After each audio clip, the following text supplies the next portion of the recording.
नमस्कार। मैं दिलीप सुगोसे एवं आप सभी का राज सिंहासन आईएएस एकेडमी में हार्दिक हार्दिक स्वागत करता हूं। और हमेशा की तरह आज भी हम राष्ट्रपति जी के संदर्भ में भारत संघ के राष्ट्रपति पद के संदर्भ में संविधान के मुताबिक जितनी भी स्थितियां अनुच्छेदों से संबंधित है, जितनी भी स्थितियां उस पद के अनुच्छेदों से संबंधित है, उसके बारे में थोड़ा हम देखने जा रहे हैं। तो देखिएगा स्टूडेंट, लगभग भारत संघ के राष्ट्रपति के आजू बाजू में लगभग कुल मिलाकर 24 अनुच्छेद आते हैं, जिनकी एक्टिविटी 24 अनुच्छेद के साथ में ली गई है। तो जरा देखते हैं हम इस 24 अनुच्छेद में भारत संघ के राष्ट्रपति के प्रति क्या क्या बातें अपनाई गई है। पहला देखते हैं अनुच्छेद 52 इसके बारे में लिखा है भारत के राष्ट्रपति अनुच्छेद 52 के मुताबिक ठहराया गया है। जैसा कि कहा गया था, भारत संघ के सभी कार्यकलापों की दिशाएं एवं विवरण जिस प्रमुख पद के नाम से होगी, उसे प्रमुखता से भारत का राष्ट्रपति कहलाया जाएगा, जिसका जिक्र अनुच्छेद 52 में हो जाएगा। इसके बाद देखते हैं स्टूडेंट अनुच्छेद 53 में क्या दर्शाया है? संघ की कार्यपालक शक्तियां। जैसा कि भारतीय संघ के राष्ट्रपति जी को भारत संघ की बहुत सारी कार्यपालक की जिम्मेदारियां निभाना पड़ती है, जो संसदीय शासन पद्धति के मुताबिक प्रधानमंत्री और मंत्रिपरिषद के द्वारा सलाह मशवरे के साथ निभाई जाती है। वो संघ कार्यपालक शक्तियां अनुच्छेद 53 से दर्शाई गई है। इसके बाद देखते हैं हम अनुच्छेद 54 राष्ट्रपति का चुनाव। राष्ट्रपति का चुनाव के संदर्भ में किस तरह से हो, किस स्थितियों में हो, उसके बारे में अनुच्छेद 54 दर्शाता है। जैसा कि हर 5 साल के बाद भारत संघ के राष्ट्रपति का चुनाव होता है और किस तरह होता है, उसके बारे में अनुच्छेद 54 दर्शाया है। ख्याल में रखिएगा, जरूरी है। उसके बाद देखिए अनुच्छेद 55 राष्ट्रपति के चुनाव का तरीका। जैसा कि हम सभी को पता है, अनुच्छेद 55 में राष्ट्रपति के चुनाव का तरीका, जैसा कि सदन के दोनों सदनों से एक निर्वाचक मंडल बनता है। राज्यसभा, लोकसभा एवं स्टेट गवर्नमेंट की विधानसभाएं, इनकी ओर से जितने भी सदस्य संख्या होती है, उनके जरिए से चुनाव का तरीका निर्वाचक मंडल की ओर से किया जाता है, जो अनुच्छेद 55 में दर्शाया है। अनुच्छेद 56 राष्ट्रपति का कार्यकाल खंड। आप सभी को पता है कि जनरली राष्ट्रपति का कार्यकाल खंड 5 साल का होता है। यद्यपि किसी कारणवश नैसर्गिकता के तौर पर या त्यागता के तौर पर या किसी कारणवश कम ज्यादा होता है, तो उस समय तक कार्यकाल खंड रहेगा। वरना चुनाव जीतने के बाद की जो तारीख होती है, वहां से लेकर 5 साल का पूरा कार्यकाल खंड राष्ट्रपति जी को प्राप्त होता है अनुच्छेद 56 के मुताबिक। उसके बाद अनुच्छेद 57 पुनः चुनाव के लिए अड़ताए। यद्यपि 5 साल का कार्यकाल खंड पूरी तरह से हो चुका है। ऐसे समय यद्यपि उन्हीं की इच्छा है या किसी विशेष स्थितियों के संदर्भ में कि उन्हें करना है राष्ट्रपति, तो पुनः उसके बारे में कुछ अर्थायला बोलते हैं जो अनुच्छेद 57 में है। इसके बाद देखते हैं अनुच्छेद 58, राष्ट्रपति चुने जाने के लिए योग्यताएं। राष्ट्रपति का चुनाव जीतने के लिए कुछ योग्यताएं होती है, जैसा कि उम्मीदवार किसी लाभ के पद पे ना हो एवं किसी राज्य विधायिका एवं संसदीय मिनिस्ट्री, राज्य मिनिस्ट्री इसमें ना हो या सार्वजनिक तौर पर लाभ के पद पे ना हो, योग्यताएं उसके लिए दिलाई गई है। और इसके बाद में राष्ट्रपति कार्यालय की दशाएं। राष्ट्रपति का कार्यालय भारत संघ के लिए किस तरह से, किस सोच से काम, किस पद्धति से काम कर सकता है, ऐसी कोई दशाएं होती है। उसके बाद अनुच्छेद 60, राष्ट्रपति द्वारा शपथ ग्रहण। अनुच्छेद 60 क्या कहता है? राष्ट्रपति द्वारा शपथ ग्रहण। अब हमने देखा है कि भारत संघ के राष्ट्रपति जब शपथ ग्रहण करते हैं उस समय उन्हें सर्वोच्च न्यायालय के मुख्य न्यायाधीशों के द्वारा शपथ दिलाई जाती है, जो एक बड़े अशोका नाम के हॉल में शपथ समारोह लगभग ऐसा होता है, जिस समारोह में जाने मानी सभी पॉलिटिकल हस्तियां, उसके बाद में कुछ प्रशासनिक हस्तियां, कुछ जाने माने सेलिब्रिटी लोग, ये सभी होते हैं और उनके शपथ उन्हें सर्वोच्च न्यायालय के प्रमुख न्यायाधीश द्वारा दिलाई जाती है। उसके बाद देखते हैं राष्ट्रपति पर महाभियोग की प्रक्रिया। अनुच्छेद 61 राष्ट्रपति पर महाभियोग की प्रक्रिया। लगभग महाभियोग लगाया नहीं जा सकता।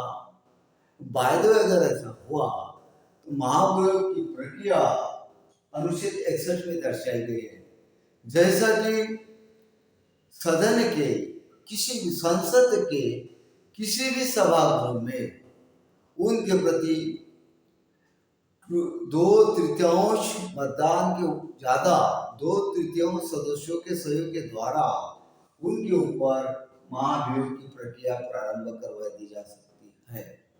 ये हो गया अनुच्छेद 61 के मुताबिक। अनुच्छेद 62 राष्ट्रपति रिक्त पद के चुनाव संबंधित। यद्यपि भारत संघ के राष्ट्रपति का पद खाली है, रिक्त है, ऐसे समय अनुच्छेद 62 में उनकी चुनाव के प्रति जो जो प्रक्रिया क्रिया होना चाहिए, जितना समय के साथ होना चाहिए, वो दर्शाया गया है। अनुच्छेद 65 में राष्ट्रपति उपराष्ट्रपति का राष्ट्रपति के रूप में कार्य करना।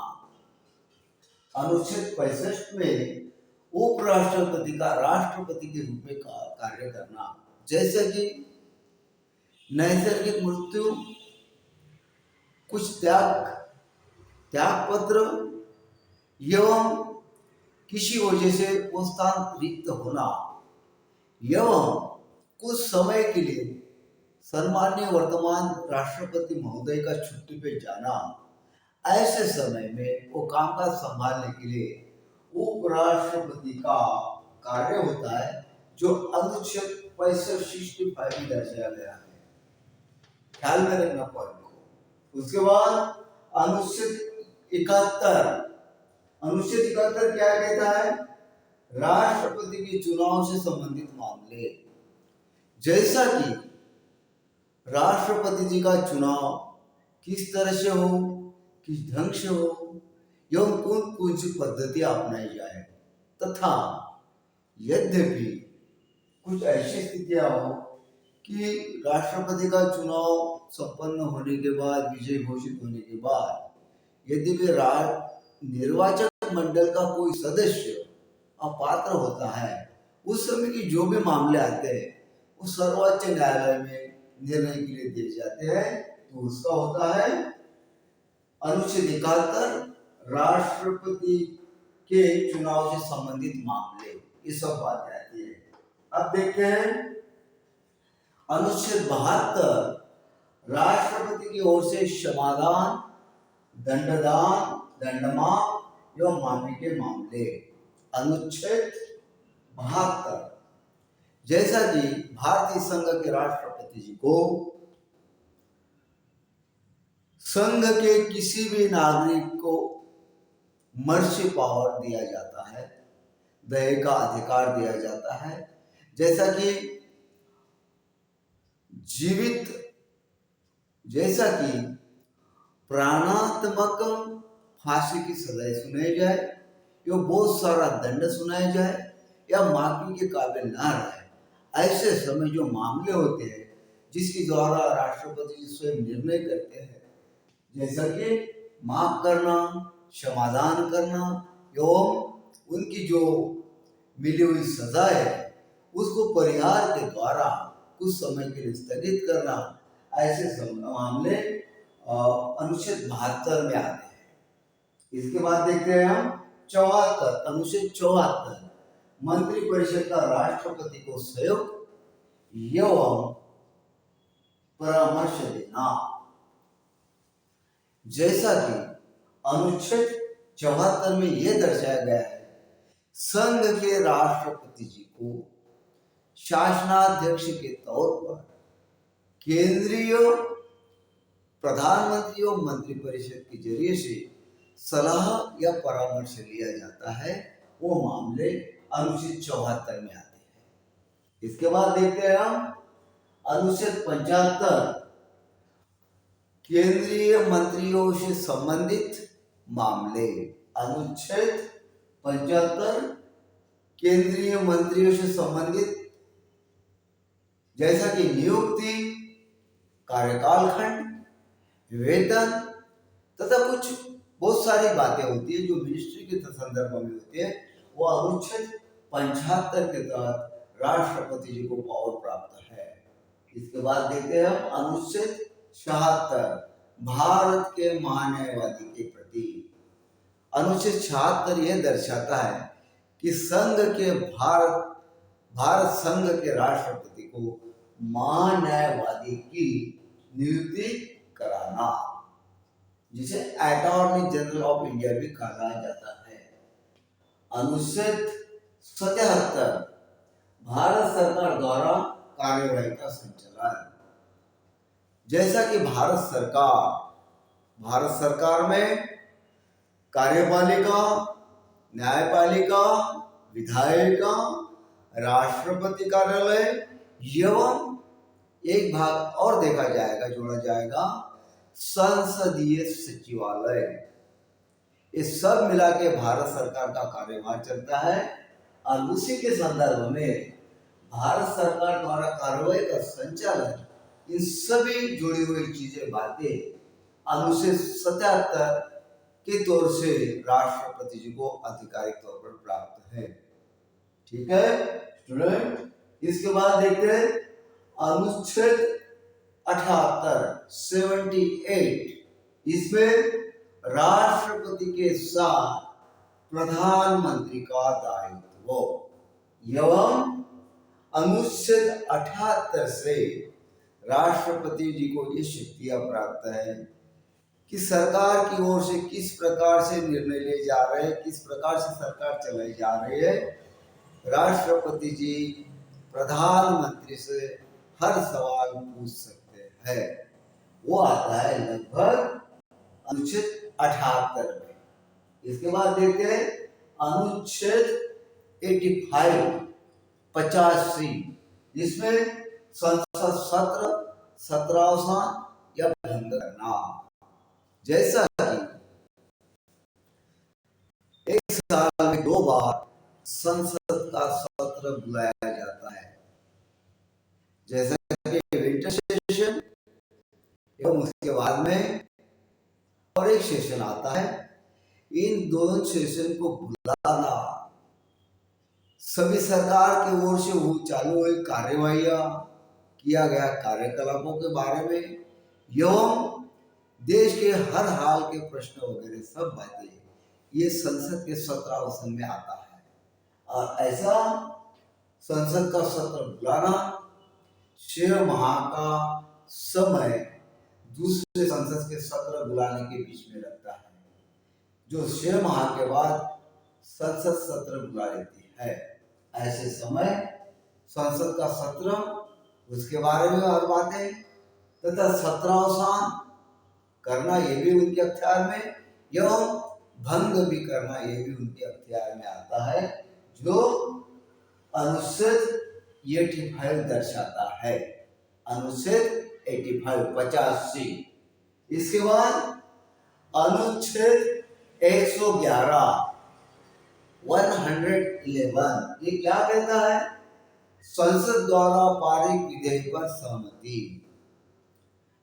अनुच्छेद 111 के मुताबिक राष्ट्रपति जी को वो शक्तियां प्राप्त है जो संसद की ओर से दोनों सदनों में पारित हुए विधेयक के ऊपर सहमति या सहमति देना या उसके बारे में सोचना 111 के द्वारा अनुच्छेद के मुताबिक उन्हें शक्ति प्राप्त है। इसके बाद देखते हैं अनुच्छेद 112 वार्षिक वित्तीय वितरण। जैसा कि आर्थिक बजट जिसे कहते हैं, फाइनेंशियल बजट जिसे कहते हैं, वो संसद के पटल पे रखना 112 के मुताबिक उन्हें, अनुच्छेद 112 के मुताबिक उन्हें शक्तियां प्राप्त है। इसके बाद देखते हैं अनुच्छेद 123 जो अध्यादेश जारी करने की शक्तियां। जैसा कि भारत संघ के राष्ट्रपति जी को विशेष स्थितियों में देश को संभालने के तो कुछ अध्यादेश जारी करने पड़ते हैं, उसकी शक्तियां जो विविध मामलों से संबंधित होते हैं, उसकी शक्तियां अनुच्छेद 123 में दर्शाई गई है। और इसके बाद आखिरी शक्ति देखते हैं हम, अनुच्छेद 143 143 राष्ट्रपति की सर्वोच्च न्यायालय से सलाह लेने की शक्तियां।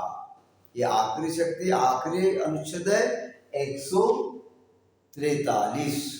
इसमें राष्ट्रपति जी देश के अनेक स्थितियों में सलाह परामर्श